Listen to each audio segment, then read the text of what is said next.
Hello everyone, आप सबका वांगशन bubble में फिर से एक बार बहुत बहुत बहुत स्वागत है। हमारे पर्दानशी प्रिजनर वांगजी की कहानी के पार्ट 18 को शुरू करते हैं। कल के पार्ट में हमने देखा था कि मैडम यू सभागृह में साफ साफ ये कह देती है कि वुशियान की पत्नी और उसके बच्चे की माँ अगर कोई बनता है तो वो सिर्फ वांगजी होगा और कोई नहीं। दूसरी तरफ वुशियान अपनी माँ की बातें सुनकर बहुत खुश हो रहा था।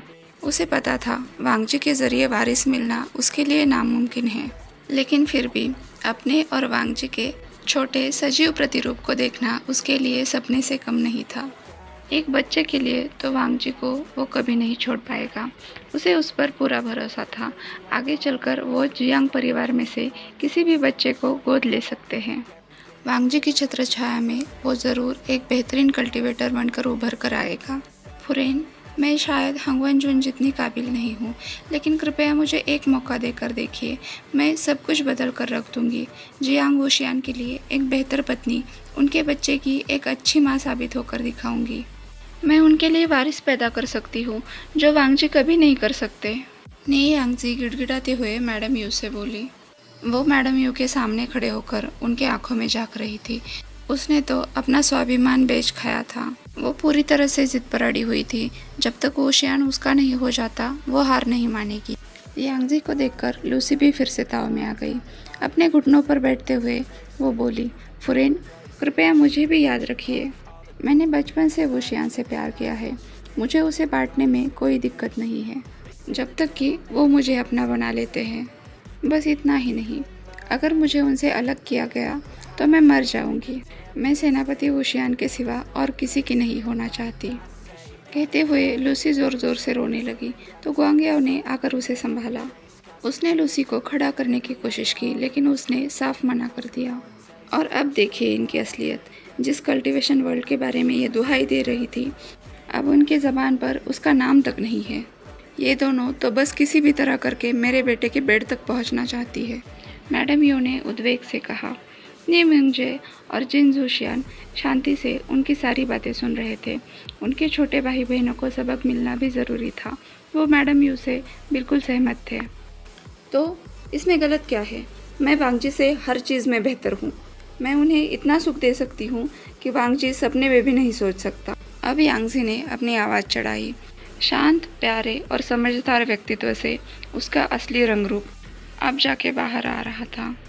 मैं शर्त लगाती हूँ, वो बस बेड पर पड़ा पड़ा वुशियान को एंजॉय करता होगा। वो चाहे कितना भी खूबसूरत हो, कुछ ही महीनों में सेनापति उसे ऊब जाएंगे। जिन लूसी भी यांगजी की तरह शर्मली हाथ छोड़कर मैदान में कूद गई। लूसी! ग्वांगयाओ लूसी के कंधे को सहलाता हुआ उसे समझा रहा था।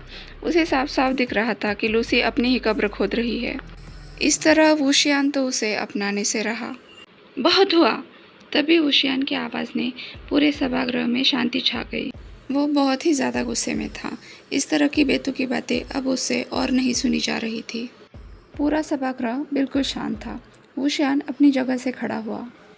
अपने सामने की दोनों लड़कियों को छोड़कर वो पूरे सभागृह की तरफ देख रहा था, जैसे वो उन्हें चिढ़ा रहा हो। वो सर हिलाते हुए मुस्कुरा रहा था, जैसे वो उन दोनों लड़कियों को आने वाले खतरे के लिए तैयार रहने के लिए बोल रहा हो। आपकी जानकारी के लिए बता दूं, मेरी रातें बहुत ही हसीन गुजर रही है। अगर आप दोनों मेरे सामने नंगे भी खड़े हो जाओ, तब भी कुछ भी नहीं होने वाला।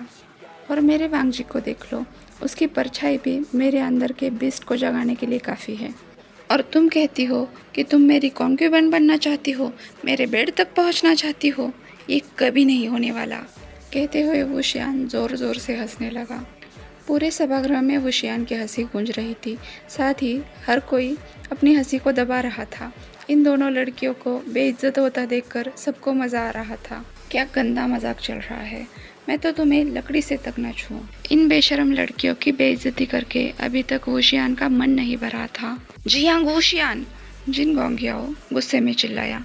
वो और अपने बहन की बेइज्जती नहीं सह पा रहा था।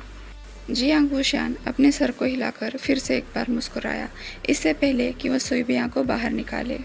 मैं जियांग वुशियान प्रतिज्ञा लेता हूँ कि मेरी ज़िंदगी में गुसुके लान वांगजी के अलावा और कोई नहीं होगा। ना ही मैं दोबारा शादी करूँगा, ना ही कोई कॉन्क्यूबाइन रखूँगा।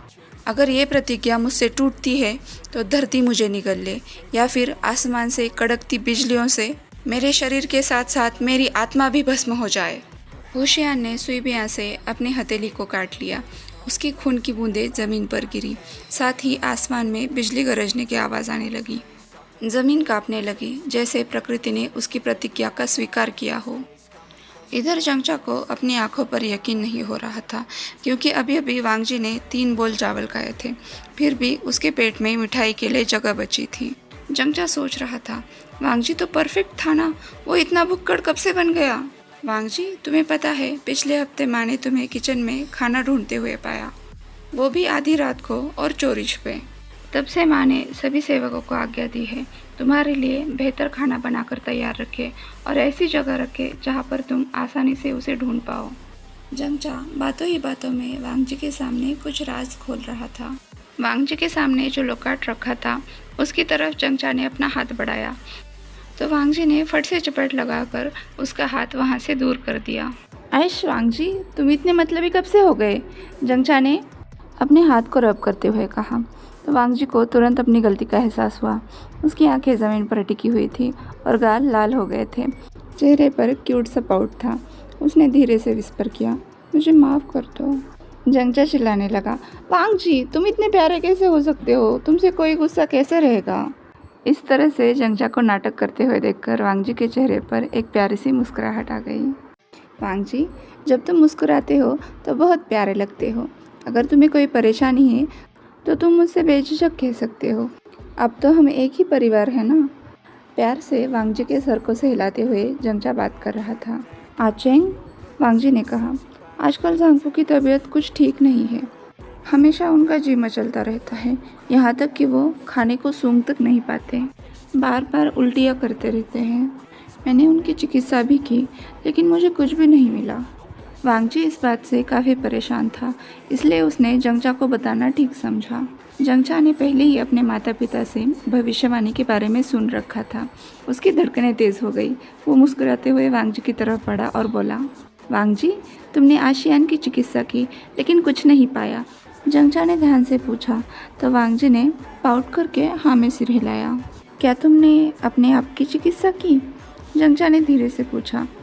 जंगचा को जवाब देने से पहले वांगजी ने ध्यान से जंगचा की तरफ देखा और फिर अपने कंधे हिलाए, जैसे उसने अब तक इस बारे में नहीं सोचा। वांगजी, लगातार बढ़ती भूख और खाने की अजीब आदतों के अलावा तुमने अपने आप में कुछ और बदलाव पाए हैं? जंगचा ने ध्यान से पूछा। उसके चेहरे से ऐसा लग रहा था कि वो कुछ बेहतर खबर की अपेक्षा कर रहा है। वांगजी की भौहें सिकुड़ गई, जैसे वो कुछ पुरानी बातें याद कर रहा हो। हाँ, कभी कभी मुझे बहुत रोना आता है या फिर बहुत गुस्सा आता है, लेकिन झांगफू की महक मुझे शांत कर देती है। आजकल मैं बहुत सोता भी हूँ। ऐसा लगता है मैंने बहुत सारा काम किया है और मैं बहुत थक गया हूँ। एक और बात के बारे में सोचकर उसके गाल लाल हो गए। उसे ये बात तो समझ आ रही थी कि आजकल उसे बहुत हॉर्नी फील होता है। उसे हर वक्त अपने झांगफू चाहिए होते हैं, लेकिन वो इस बारे में जंगचा को कुछ नहीं बता सकता। एक बार की बात है, जब वुशियान और वांगजी सोए हुए थे तो वुशियान को अपनी गर्दन पर कुछ हरकत महसूस हुई। वैसे तो उसका हाथ तुरंत सुइबिया को बुलाता, लेकिन उसके दिल की आवाज़ कह रही थी कि वो इस चोर को जानता है जो उसके किसिस चुरा रहा है। वुशियान ने वांगजी को बाहों में लिया और उसे अपने पास खींच लिया। इतने खूबसूरत तरीके से नींद खुलने की वजह से वुशियान गुनगुनाने लगा था। उसने वांगजी को रंगे हाथों पकड़ लिया था। वांगजी की मुट्ठियाँ कसी हुई थी। ऐसा लग रहा था कि उसे कोई चीज़ परेशान कर रही है। वांगजी ने अपना चेहरा उठाकर वुशियान की तरफ देखा। उसके बिखरे बाल, खुले होंठ और बड़ी बड़ी आंखों से वुशियान को तो जैसे नशा चढ़ रहा था। वुशियान ने उसे एक किलर स्माइल देते हुए कहा, तुम रुक क्यों गए? वांगजी ने अपनी आंखें बड़ी कर ली और कहा, मैंने कुछ नहीं किया। अच्छा, ऐसा क्या? लेकिन मुझे लगा कोई मुझे नेक पर किस कर रहा है। वुशियान ऐसे बोल रहा था जैसे वो कुछ सोच रहा हो। इस तरह रंगे हाथों पकड़े जाने के बाद वांगजी बहुत बुरी तरह से ब्लश करने लगा, जिसे देखकर वुशियान तो पूरा पागल हो गया। मुझे लगा आप सो रहे हैं, माफ़ करना, मैंने आपको उठा दिया, वांगजी धीरे से बोला। अच्छा, वो जाने दो, वुशियान ने मुस्कुरा कर कहा। अब जबकि हम दोनों जग गए हैं तो वुशियान ने वांगजी को फ्लिप करके बेड पर पुश किया और खुद उसके ऊपर आ गया। उसने तुरंत वांगजी को किस किया। वो किस बहुत नीडी और हंग्री था। वुशियान ऊपर से वांगजी के शरीर पर अपनी बॉडी प्रेस कर रहा था।